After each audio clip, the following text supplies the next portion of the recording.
Hi hello everyone, welcome back to my channel. இந்த விலாகில் இட்லி தோசைக்கு ரொம்பவே பக்காவான பூண்டு மிளகாய் சட்னி எப்படி அரைக்கிறதுன்னு பார்க்கலாம். இந்த சட்னி இருந்துச்சுன்னா எக்ஸ்ட்ராவே 3-4 இட்லி நமக்கு உள்ளே போங்க, அவ்வளோ டேஸ்ட்டாக இருக்கும்.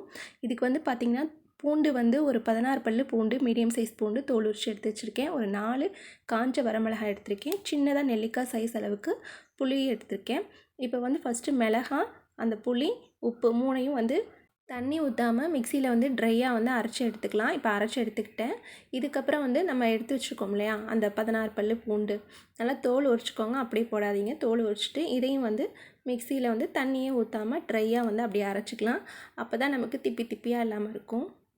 கொஞ்சோண்டு சட்னிலாம் அரைக்கும் போது இந்த மாதிரி ட்ரையாக அரைச்சிட்டு அதுக்கப்புறமா கொஞ்சமாக தண்ணி சேர்த்து அரைச்சிக்கலாம். இப்போ தண்ணி சேர்த்து ஸ்மூத்தாக அரைச்சி எடுத்துகிட்டு வந்துட்டேன். இப்போது இந்த சட்னியை நல்லெண்ணெயில் தான் தாளிக்க போகிறோம். முக்கியமாக வேறு எந்த எண்ணெயும் சேர்க்கக்கூடாது. அப்போ தான் அந்த பூண்டு மிளகாய்க்கு அந்த நல்லெண்ணெயோட டேஸ்ட்டு சூப்பராக இருக்கும். இப்போ கடாயில் நிறைய நல்லெண்ணெய் சேர்த்துக்கோங்க. அப்போ தான் அந்த எண்ணெயோட அந்த பூண்டு மிளகாய் அதோட டேஸ்ட்டு அந்த எண்ணெயில் நல்லா உங்களுக்கு இறங்கியிருக்கும். நிறைய எண்ணெய் சேர்க்கும் போது தான் ரொம்ப டேஸ்ட்டாக இருக்கும். எண்ணெய் ஊற்றிட்டேன். இப்போ கடுகு, உளுந்தம் பருப்பு, கருவேப்பிலை எல்லாமே போட்டு தாளித்ததுக்கப்புறம் நம்ம அரைச்சி வச்சுருந்த பேஸ்ட்டை ஊற்றிக்கலாம். இப்போது இதில் இருக்கக்கூடிய தண்ணிலாம் உங்களுக்கு வற்றினதுக்கப்புறம் எண்ணெய் நல்லா உங்களுக்கு மிதந்து வரும். ஸோ இட்லிக்கு பார்த்திங்கன்னா அந்த எண்ணெயும் அந்த சட்னியும் நம்ம தொட்டு சாப்பிடும்போது அவ்வளோ டேஸ்ட்டாக இருக்குங்க.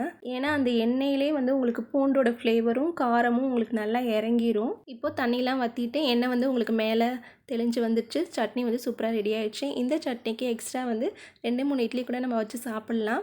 ஒரு 5 டேஸ் வரையும் கூட நீங்கள் வெளியவே வச்சு சாப்பிட்லாம், கெட்டு போகாது. அதே மாதிரி ஒரு 10 மினிட்ஸ்லேயே நீங்கள் குயிக்காக ரெடி பண்ணிடலாம்.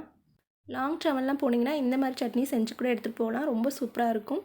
இந்த வீடியோ பிடிச்சிருந்துச்சுன்னா மறக்காமல் என்னோட சேனலை சப்ஸ்கிரைப் பண்ணிக்கோங்க. கூடவே லைக் அண்ட் ஷேர் பண்ணுங்கள். தேங்க்ஸ் ஃபார் வாட்சிங். பாய்.